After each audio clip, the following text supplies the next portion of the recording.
Hey yo, you already know the vibes, man. It's your boy AOK. We back with another one, and yeah, this video we just gonna talk about the new C8 ZR-1. So the brand new 2025 Chevrolet Corvette ZR-1, the C8.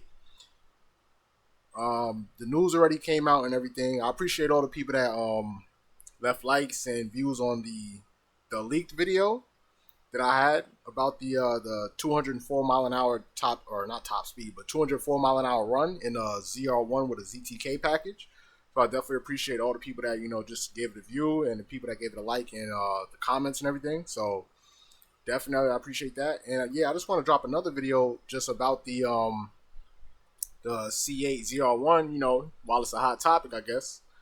And yeah, I just want to talk about what we think the price is gonna be, and like what do we think the real competition is for the ZR1, because the main thing about American performance cars, it's performance for the right price, performance on a budget, where it's like we'll give you European, near on European, if not on par with European performance or Japanese performance or any type of, or yeah, European performance, but it may be lacking in like interior and luxury and whatnot. But the performance will be either neck and neck, if not right there, for a fraction of the price.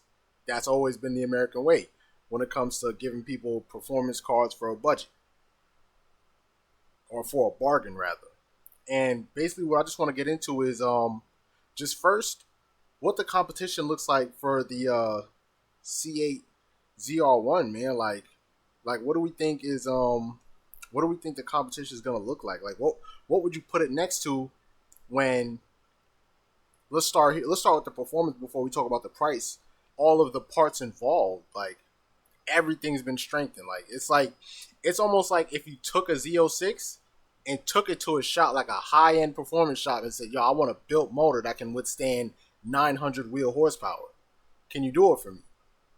And they pretty much take it, give you the same architecture, but then it's like everything's beefened up, bigger rods, bigger pistons, like redone heads, lower compression, stronger crank, stronger transmission. Like the gears in the transmission and the ratios are the same, but they're just strengthened. They're just like they're reinforced and strengthened so that they could take more force. Like all that torque that the Z06 doesn't make, now the transmission, that 8-speed DCT can take that.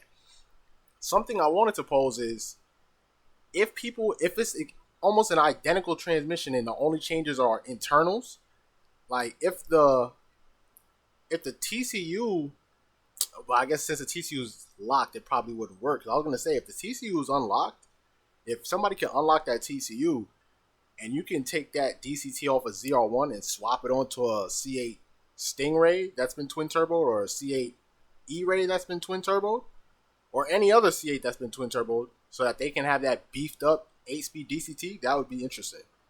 Because then it's like, all right, well, now I know I can reliably make 1,000 wheel horsepower in my twin turbo E-Ray or my supercharged E-Ray, right? But yeah, I just want to talk about what this competition looks like.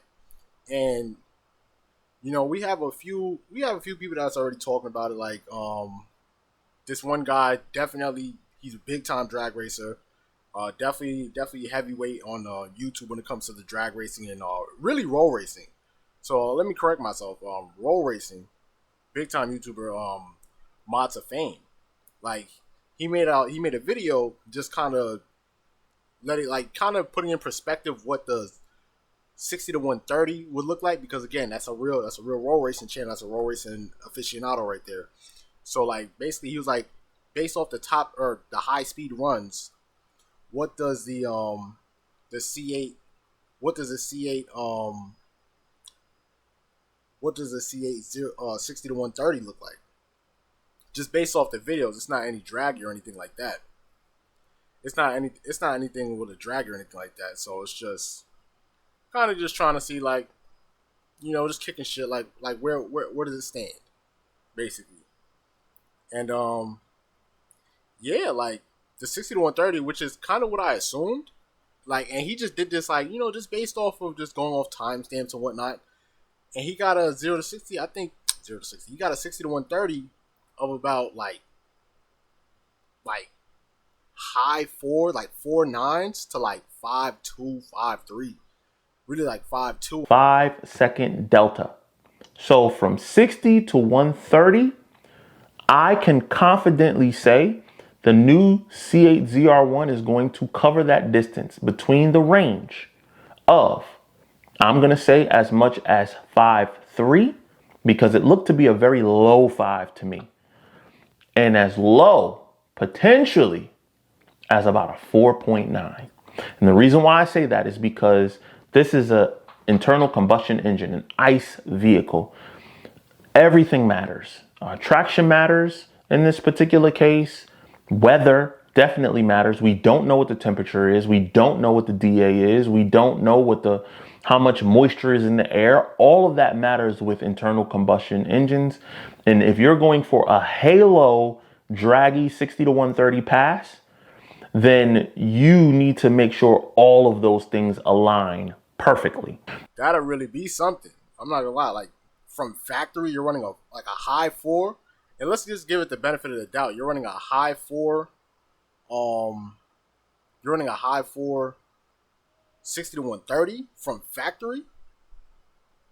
You're already in rare air at that point, because if you're running a high 4, 60 to 130, we're talking about like you're in the realm with like EVs, modified McLarens, like not even modified, but just like kind of the fastest McLarens, like probably a 720S on a tire, 750S. In reality, the 750S is actually a little bit slower than the 720S because the 750S has more aero akin to the 765. And if you know about the 765, that's also slower than the 720S, because the 720S it has less drag, but in the initial acceleration, that increased downforce would actually help it in initial acceleration. So pretty much everything under 150 miles an hour, all that extra downforce is going to be helping out. But after 140, 150, it's going to be like a bit of a different story between the 720S, 750S, and the 765. But yeah, he was just talking about like what his competition looks like, and I kind of wanted to speak on that and just say kind of my thoughts on like what it looks like, and it'd be based kind of off of not only price point but performance. Because, and the reason why I say it like that is because the first car that he mentioned, the 992 Turbo S, and the reason I kind of instantly just said I don't necessarily agree with that is because there's multiple videos of like a Turbo S versus like McLarens. You can look it up. Turbo S versus McLaren is like unprepped. The Turbo S's get off the line. They get away from like a 720S or a 765. But when it comes to like a full quarter mile, if you ever watched it, and a 720S, 765, a 750, they're walking the 992 Turbo S down by the half mile. Some races the Turbo S still stays out in front. Other races it's like a photo finish, And basically, the reason why I mention that is because I don't necessarily feel like the Turbo S is going to be the actual important competition. I feel like a Turbo S that's compared to this is food. A Turbo S is food. Like, based on these stats that I'm looking at right now, just on paper, versus like what the Turbo S has done on the street, because only the Turbo S has actually been on the street so far in other people's hands besides GM engineers. Like I said, the Turbo S is food. Like, it has that initial 0 to 60. Yes, it has that on lock. 0 to 60, 2.4 on a good day, 2.6 on a bad day. It's not fair. It's ridiculous. But once it gets rolling, like McLaren 720Ss and 765s are walking it down by a quarter mile. And again, sometimes the Sometimes the turbo may be out ahead. Sometimes it may be a photo finish. But after that, if we keep going, like, let's be for real now. If we keep going, it's over with for the Turbo S. That's versus a 765 or a 750S. And it's getting cooked. Like, it's getting ran down, and after that, it's getting cooked. And those are cars with 710, 740, 760 horsepower, right? Now, up the weight a little bit in the ZR-1 because the new ZR-1 is a little bit heavier.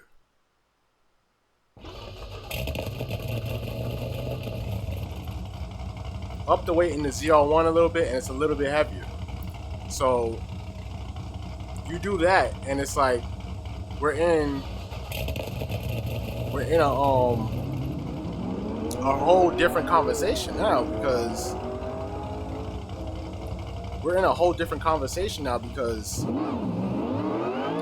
at this point yeah, I think the Turbo S is gonna be fooled. Like, so I think it's gonna be fooled because the 720S and 765, they can catch up with it easily. Those have 710, 740, 760 horsepower. Now, if we're talking about putting it up against things in its price range, all right, yeah, the Turbo S makes sense because the Turbo S is like what, 220 before anything is done to it, and then like once everything is done to it, it might be 270, maybe even close to 300,000 if you get crazy with like the paint colors or something. So it's like, nah, the Turbo S is no joke when it comes to price. But if we're talking about based on the performance, now we're putting McLarens in the game, and now a 765, anybody that knows about that car, a 765, you're bumping that price up to like 700,000, 600,000, like, and really depending on the spec and who owned the car secondhand, it can run you $1 million. Would I ever say pay $1 million for a 765? No, you're an idiot. Don't ever pay that money for that car. Because some of them are like the high fours, low fives. But that's a story for another day. But basically, I'm saying, like, based on price and performance, all right, you could kind of put the Turbo S in there just solely off price. And again, I'm gonna get to that. But based off performance, its real competition starts at the 765. 765 is like, besides the Turbo S, 765 is the real start of the competition. EV cars, obviously you have the Plaid and the Lucid. I'm not going to mention the Rim Out Nevera because that car runs 8s on the street. Like, you could take that to your block right outside your house. You could take that to your block and it'll run 8 seconds on your block. So the Nevera, I'm not going to mention that. I'm going to leave that out. But when it comes to EVs, the Tesla Model S Plaid Track Pack, and the Lucid Air Sapphire, or Lucid Sapphire, whatever the hell it's called, that shit's fast. Like that, and the Plaid, those are both running easy 4 seconds, 0 to 60 to 130s, easy 4s. It's ridiculous. Right? Everything that we were talking about for the most part is running 4s or low 5s. The Tesla Model S Plaid. Let's look at the 60 to 130 from our buddy Drag Times. Now, we all know that Drag Time knows how to get the best out of a car. There we go. Oh man, it's fast. 60. Woo! 148 60 footer. We're moving. 130. Quarter mile. Wow, that Tesla Model S is fast, ain't it? That Tesla Model S Plaid is fast. That is a fast car. All right, guys, so now it's time to move to the bad daddy of them all of the EVs and production cars, period. This is the one. The Lucid Air Sapphire. The biggest dog of them all. 2023 Lucid Air Sapphire. Drag Times again. Doing his thing, getting the best out of it. 60 to 130, dude. And 100 to 150. Check it out. Oh, there we go. Jeez, that's insane. Whoa, this thing's pulling hard. Over 150. I'm seeing 160 on the Speedo. And those cars, the Sapphire is no joke either. That thing costs like $250 before options, if I'm not mistaken. Yeah, it should cost like $250. It's not cheap. The Plaid's the only cheap car there. But we know why that's cheap. It's not good for nothing except going straight. barely wants to stop. But shit is good at going straight, I'll tell you that. But yeah, the competition definitely starts at 765. Plaids, Lucid Air. The next one would be like the next thing that would be competition, which I believe is fair. Next thing that'd be competition, SF90 Ferrari. That thing is blistering. Funny enough, it actually doesn't run as quick of a quarter mile as a 765 LT on a drag strip. It doesn't actually run the same as quick of a quarter mile as a 765 LT on a drag strip. And that, I believe, is just because the all-wheel drive and the EV stuff, like, yeah, it's all good and well, but it takes away, it's kind of like a crutch on the drag strip, because when you have, I always say this, when you have a rear-wheel drive car with full mechanical grip, like everything is just gripping and ready to go, you don't need all-wheel drive. You don't. If you have full grip. But everybody in a rear-wheel drive car knows you're not always going to have full grip. So that's just something you have to deal with. But yeah, SF90, that's what I think is performance-wise, that's what the real competition is. SF90 is the competition. Another car that I think is competition is the new Lamborghini Revuelto. And that's not even, honestly, that's not even as quick as a SF90. SF90 will still give the Revuelto work. Like SF90, I'm not saying it's gonna cook it or blow the doors off it, but yeah, SF90 will give a Revuelto work too. And I kind of want to touch back on what I said about why I'm not surprised the 765 LT did better. It's because a lot of people, they take that, oh, it makes 1,000 horsepower, it makes 1,000 horsepower. Does it really make 1,000 horsepower? Does it really? Case in point, GM is talking about the top speed even with the ZTK package. They said it. Top speed even with the ZTK package is at least 215 miles an hour that they surmise. They surmise it's at least 215 miles an hour with that big wing on the back of the car. You take the SF90, Ferrari rates it at 211. And that car looks slippery as anything else. It looks slippery as the floorboards with baby oil on it. And I say that to say this. Y'all have to remember, is it a real 1,000 horsepower? Is it a real 1,000 horsepower when that car has 769 horsepower coming out of the V8, and then the rest of it is filled in by the EV powertrain? Now, anybody that knows anything about cars, you know the EV powertrain, it only assists the car if we wanted to give it a speed, anything under 150 miles an hour. Obviously, the closer you get to 150, it's not going to help as much, but anything under 150 miles an hour, the EV, yes, it will help you out. Over 150, it's not doing anything. Like, that's not doing anything. And then even if it does, let's say it does, it's EV charged. It can run out. You can deplete the battery. If you deplete that and you're going 200 or you're going 170 miles an hour and your EV power is depleted, that means you only have a 769 horsepower V8. That's all you have in the SF90. If that EV power is depleted, that's all you have. Same thing with the Revuelto. The Revuelto has like an 800 something horsepower V12, and then it has the EV power. That EV power gets depleted, all you have is the 800 something V12. But why the SF90 can outperform the Revuelto when it comes to initial acceleration and even rolls is because the SF90 twin turbo V8, it has torque. Even without the EV power, it has torque. Lamborghinis, they're allergic to torque. Their cars don't make torque. Twin turbo Lamborghinis, though, ask anybody with a Gallardo or a Huracan, those things love torque. They make a buttload of torque with ease, which is why I don't understand why Lamborghini just won't make their cars a little bit torqueier.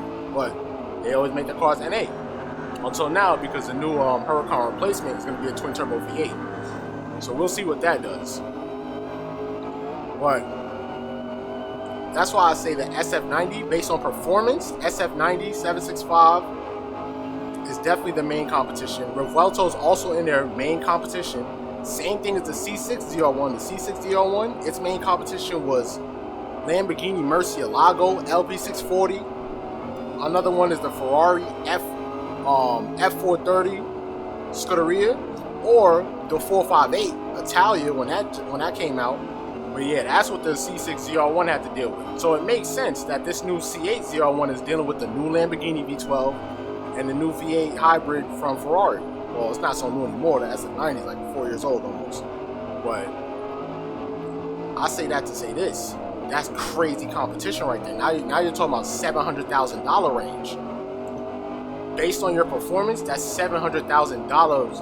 That's the $700,000 range worth of performance. And I'll say that to say this. When GM is pricing this car, and I firmly believe, and I'm saying this based on the Z06 price, the Z06 started at 106. Look it up. The C8 Z06 with no options, MSRP is about 106. The reason why I think, that's the main reason why I think the ZR-1, I'd say it probably, with all this new technology in it, I'd say it probably start at one with no option, like the base car, no ZT, no nothing. Base car in target top form, I want to say it start at anywhere from 180 to 190. I think GM would ask for 180 to 190. And then fully optioned out Spider or convertible, I think that will run up to about, I think the fully optioned convertible with a ZTK package, I think that would run up to about 260 to 270,000 before taxes. So I want to say if I had to give it a range, it'd be somewhere from like 180, 190 to 260 to 270 fully optioned out, right? That's what I think, just based on all of that performance. Based on all that performance, that's what I think would it would be doing, right? So, and when I say that, I wanted to use that to segue into my next thing. Now, we can assume that, let's say GM says the base ZR-1 with no option cost about $180,000, right?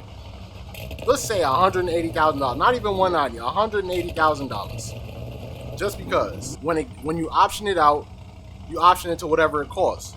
But let's say for some reason you don't put no options on it, it's $180,000. Matter of fact, let's say you option it to $250,000. You optioned your $180,000 ZR-1 to $250,000.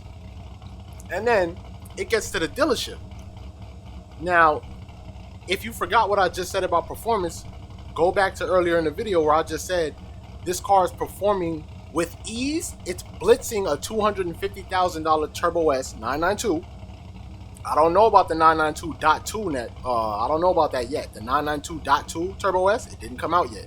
I don't know what that's going to look like. I don't think that's going to have 1,000 horsepower, so that's getting cooked too. I'm going to say it right now. But the 992 Turbo S that's currently out is getting cooked.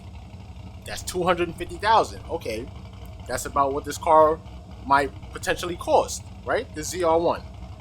Okay, you're also performing with 765s, SF90s, and on track, you're keeping up with AMG GT Black Series. Because that's something else people don't even think about. GT3 RS, GT Black Series, and potentially whenever the new 992.2 GT2 RS comes out, you're going to be keeping up with those on track. Those cars are $500,000 to $700,000 with ease, right? You're blitzing an Aventador SVJ doesn't even count. You're smoking that, and that's like $700,000. So you're already competing with $500,000 to $700,000 cars. You cost $250,000. Okay. And again, this is me, the general manager at the dealership, the Shiesty dealership, right? We had Shiesty Motors. So the Shiesty Motors general manager sees this $250,000 ZR-1, and he sees that it's going to be competing with $700,000 cars. Okay. Makes 1,000 horsepower, 1,064 horsepower from factory in what's basically a supercar body. Huh. Bugattis made 1,000 horsepower in 2005. Those cost $1.2 million brand new. So, it can compete with $1 million. It makes the same power as $1 million cars. It could compete performance-wise with $500,000 to $700,000 cars, and GM is giving it to the public for $250,000. You know what? At Shiesty Motors, we aim to fuck you over. We aim to please. At Shiesty Motors, this new ZR-1 is going to be marked up only double the price. Matter of fact, let's throw a $300,000 on top. Why not? Makes sense. Because 1,000 horse, you're not getting 1,064 ICE horsepower, internal combustion engine horsepower. You're not getting that from Ferrari. So you're getting more. You're getting more power. You're not getting that from Lamborghini. You're getting more power. You're not getting that from anything from McLaren. You're getting more power. And those cars cost $700,000. So you know what? This $250,000 car, I don't see why it shouldn't cost $550,000, $600,000. Yeah, that sounds about right. Yeah, you're getting way too much performance, and you could drop the top in multiple ways, multiple fashions to drop the top. I could drop the top on you and then run a 4.9 60 to 130 and put the top back up. You get the fuck out of here. Man, what? Shiesty Motors is about to kill you. It's over with. Man, this price is, honestly, I think the lowest markups that are going to be on this thing is twice the price. I was going to do like the little Mopar thing where it's like, maybe it's going to be like an extra 100,000 or something, or maybe extra 50. Nah, you'd probably be thanking Jesus if you got a $50,000 markup. I think this new ZR-1 is going to be marked up to like what? 260? I think it's going to be marked up 250, 260 on top of whatever the hell you spec. Whatever you spec, add another $250,000 to that. Easily. It's the same thing I said about the C8 Stingray. The C8 Stingray, I'm like, bruh, it's way too much car for the $60,000. It's way too much car for the price. The C8 Stingray was giving you two trunks, a lopey, thunderous, mean, aggressive sounding V8 in the LT2, 495 horsepower, like what, 485 pounds for the torque. What the hell? Rear mid-engine. It has two forms of convertibles. It has two trunks. It was way too much car. 8-speed DCT. Nah, the Stingray was way too much car. Way too much car for the money. And it's the same thing here with this ZR-1. If you ask me, the Z06 wasn't as bad. The Z06 wasn't as bad. I don't think it was. The Z06, like, yeah, it gave you good stuff, but like, it wasn't as bad. It didn't feel like it was too much car for the money. The Stingray for $60,000, yeah, that's way too much car for the money. There's no dealership they're not letting that go for $60,000 brand new. They're not. 62, 65, whatever it was when it came out, right? They're not letting you have that. And now with this ZR-1, 1,064 horsepower, 828 pound-feet of torque, no batteries, no hybrid, nothing, none of that garbage. It makes real 1,000 horsepower. Bro, get out of here, bro. And Mopar, nowhere to be heard of. No American car that makes ICE-powered cars, internal combustion engine-powered cars. No American car is making anything from factory that's messing with this. Unless you're gonna go spend millions of dollars at Hennessy and risk it with them, or go to SSC or something and risk it with them, spending millions of dollars. Yeah, you could go try to do that, or for $250,000 plus a markup of $250,000, you can get a C8 ZR-1. There's no competition. There's no competition. There's nothing close. There's nothing to compare it to. Like, American ICE cars, there's nothing to compare it to. You got the EVs, but it's like, honestly, it's going to give them a good fight. It's going to give them a good fight, but you got to remember, this thing can be modified. It's a twin turbo V8. All my BMW and German guys, all my German guys that got AMGs, BMWs, Audis, whatever, Porsches too. All my German guys, what does downpipe in a tune mean? Anybody in the comments, if you stayed this long in the video, anybody in the comments, let me know. What is down in a German car or any turbocharged car? What does downpipe in a tune mean? You gotta be shitting me, man. This Corvette's about to be crazy. And I really think it's about to put them EV cars on notice too. It's really about to put them on notice because it's like they're not gonna be able to keep, like, they're not gonna be able to stay out ahead. Especially if you get that low drag configuration, the base, not the ZTK package, the base ZR-1. That's the one that people really need to keep their eyes on when it comes to that top speed stuff. Because the ZTK package could potentially do 215 miles an hour. Yes, that's what GM said. But that low drag configuration, what? You get that sleek body and you 1,000 horse, bro. I'm telling you, that thing is doing 230. You have it on the right tires, it's doing 230. I promise you it's doing 230. You have it on modified tires with a speed limiter delete or whatever you need to do, that thing's doing well over 220. 1,000 horsepower, it has to. The only thing that should be limiting it is the transmission. Same thing with the with guys with twin turbo Huracans and R8s. The same thing that limits them to top speed or top speed wise, they're limited by the transmission. The gearing limits them to like 230-ish miles an hour, then they're 240. And I think it's going to be the same case with the ZR-1. I think it's going to be limited really only by its transmission, because you put the right tires on it, it should be over. You get the right tires on the thing, it's done for, man. Like, everything is done for. Everything's going on notice. But will you be able to get one? And you will be able to get one because from what I've heard so far, GM won't be limiting the car. Like, it's not going to be like a limited edition. Oh, there's only 3,000 going to be made. There's only 5,000 going to be made. Apparently, it's going to be like, yo, if you can get one, buy one. Simple as that. If you can get one, buy one.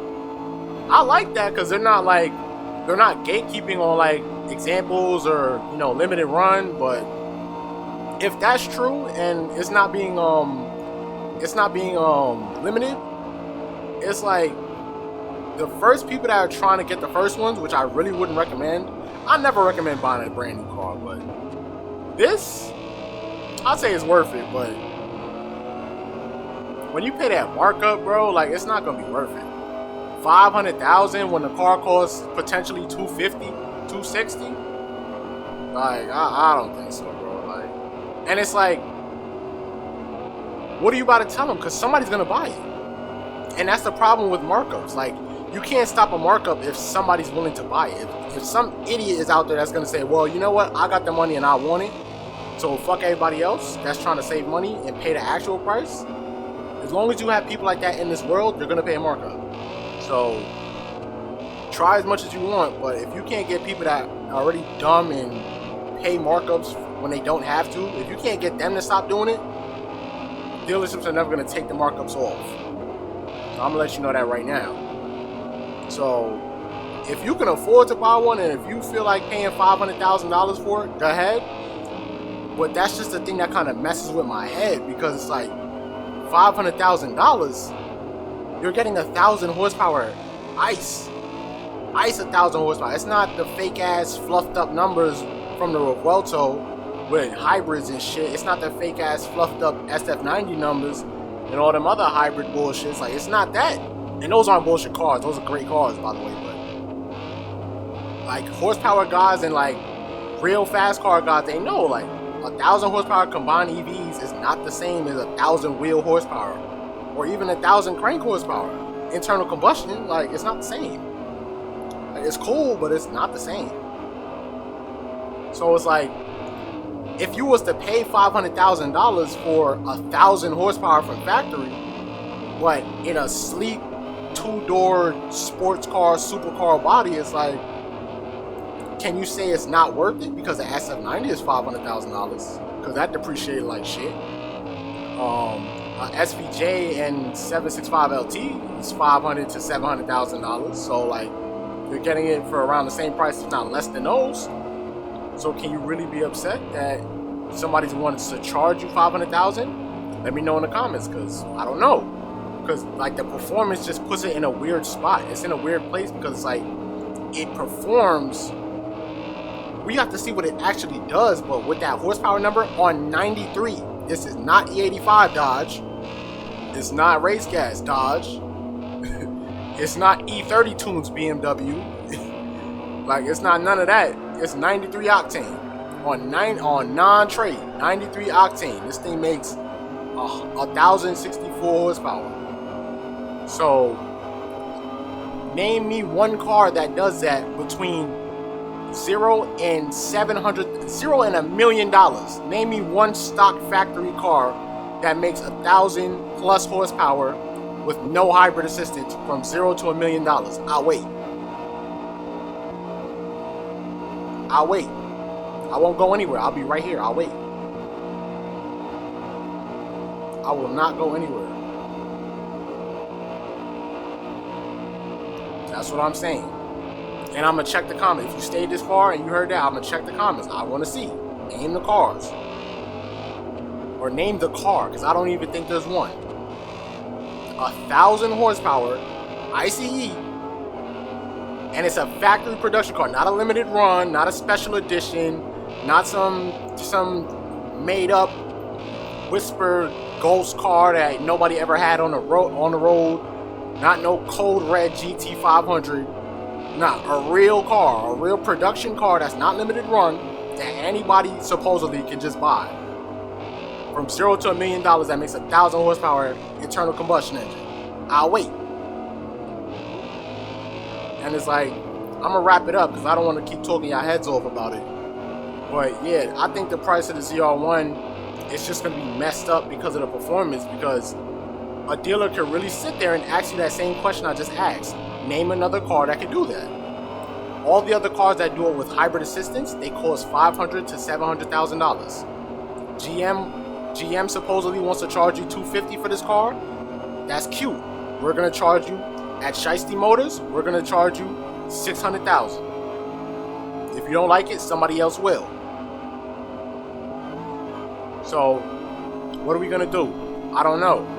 Y'all let me know in the comments what y'all think about this price. Y'all let me know in the comments if y'all think $500,000, $600,000 is worth it. If y'all stayed this far, let me know in the comments what y'all think the actual what the markups will be. So like let's say the car costs $250,000. What do you think the markup's gonna be on it? Let me know in the comments. If y'all stayed this far, I definitely appreciate it. Leave a like, comment, subscribe, do whatever you gotta do. I appreciate it regardless. And yeah, y'all safe up, stay sturdy. Just let me know what y'all think about the new Vette, man. Cause I think it's fire, but that price is about to be astronomical. There's gonna be a whole lot of Vaseline and lube in these dealerships, I'll tell you that much. But again, yo, y'all safe up, stay sturdy, man.